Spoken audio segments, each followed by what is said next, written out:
The third speech that you will give in COM 210 is the advocate speech. And this speech is the speech that relates to the big idea that speeches can change the world. And so when we are talking about advocacy, we're talking about something that is a little bit different than activism. So advocacy is working within the institutions to create change. And activism is a way to draw attention and to raise awareness that then will put pressure on those that are in institutions that could perhaps make a change.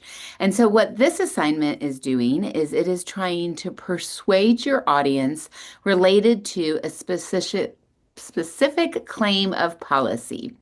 And so you will be asked to choose a couple of things on this assignment. So on this assignment, we will choose 8 different topics. 2 topics per speech day because there are 4 speech days. So there is, speech day number 1, where 2 topics will be talked about. Speech day number 2, where 2 topics will be talked about. Speech day number 3, where 2 topics will be talked about, and speech day number 4 were 2 topics. That's how we get to 8. And for each one of those topics, we will hear at least, if not more, one speech on one side, which is the pro side, or the con side. So what this speech does is it provides a space for people who have different opinions on claims of policy to offer their position. And so you will choose one of those topics. The speech itself is a 5-minute speech, and then there is a 2-minute Q&A question after. So in total, this speech is 7 minutes in length, but the time is only about the speech section. So your lab instructors will definitely ask you at least 2 minutes worth of questions, so you don't have to worry about that. You just need to be somewhere between 4:30 and 5:30 in the speech in order to meet the time requirement. The other thing about this speech assignment is that we ask you to do contemporary research. So we ask that you find 4 sources that are published within the last 4 years, and that information comes from something that is published. It needs to be a news source. It could be a report that was done by a government agency or a think tank.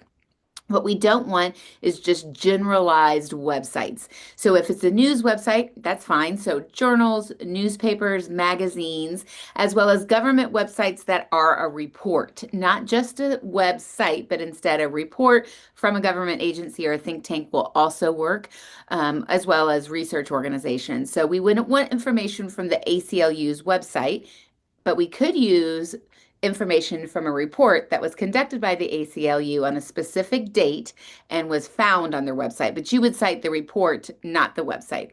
So we ask that you find 4 sources to support your position. You will get 2 handwritten note cards for this speech, and you will use a specific organizational pattern that says that, yes, we should do whatever it is that I am advocating for. So perhaps you are advocating that all 16-year-olds and older in the United States should be able to vote in federal elections. So you want them to be able to vote for those that are running for the Senate, for the House of Representatives, and then also for the presidency. So you are you're like, yes, all federal elections, 16-year-olds should be able to do it. So you're going to write a speech defending that position. Or perhaps you're like on the con side, that you say, absolutely not. I do not think 16-year-olds should be able to vote. So you are con, and so you're going to say we should not do what it is that the topic is asking us to do. So pro is advocating for change. Con is saying, I don't want that change, or I don't want the government to make that change, or I don't want the federal government. I think it should be done at the state level. There's a lot of reasons to say, I don't support what this topic is. You maybe want to do it in a different way. You don't necessarily have to be against it at large. So your organization pattern will be an introduction that includes the 5 elements: an attention getter, a tie to the audience, a credibility statement, a thesis, and a preview. And of course, in your introduction, The thesis, the title of the audience, and the credibility, these can go in whatever order naturally flows with your speech, but you always start with an attention getter and you always end with a preview.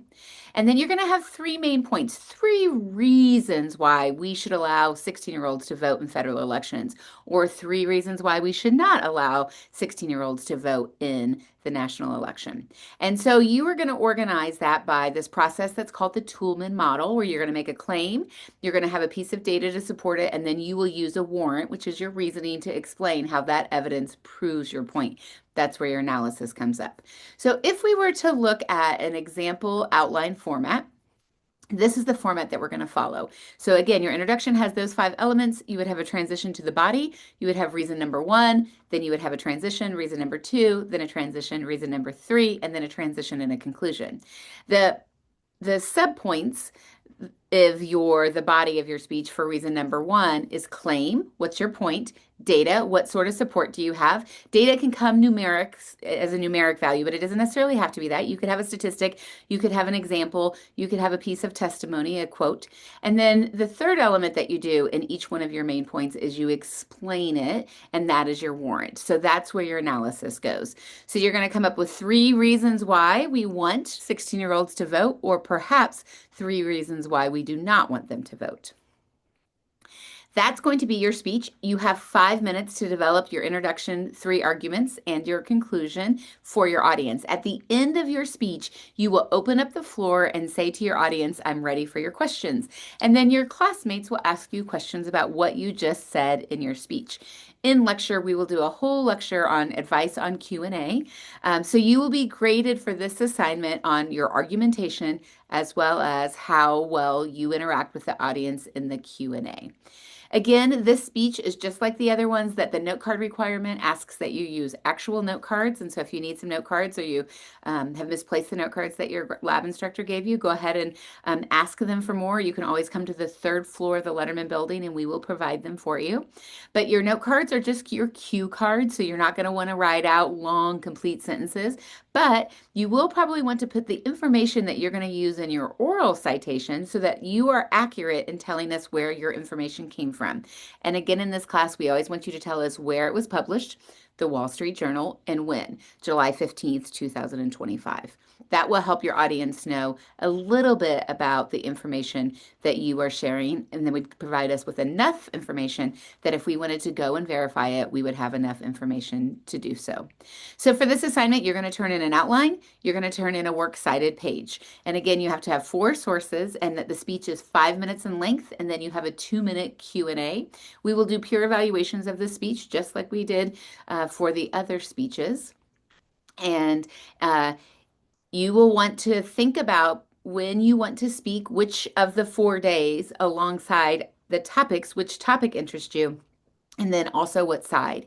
If for some reason, while you are doing your speech, you had originally said, I am pro on this topic, and then as you began researching, you figured out, actually, I feel much more comfortable speaking on the con side, you are welcome to do so. We think it's a sign of intellectual humility to acknowledge that maybe I was wrong, and that I actually have changed my mind.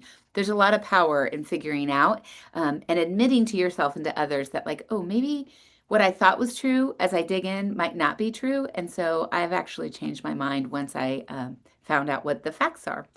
So this speech is, for some people in class, it's right up their alley. They care a lot about it. For other people, it is, like a little bit of a struggle. But you should know that everyone, no matter what type of profession you have planned for yourself, you will be asked to speak on subjects, and you'll be asked to advocate for something, and you'll be asked to advocate against something. And so learning to do so in a civil manner is the foundation of our country, and it is also really important for democracy at large. So we look forward to hearing your thoughts on these different topics. Let us know if you have any questions, and I look forward to hearing about how great they are.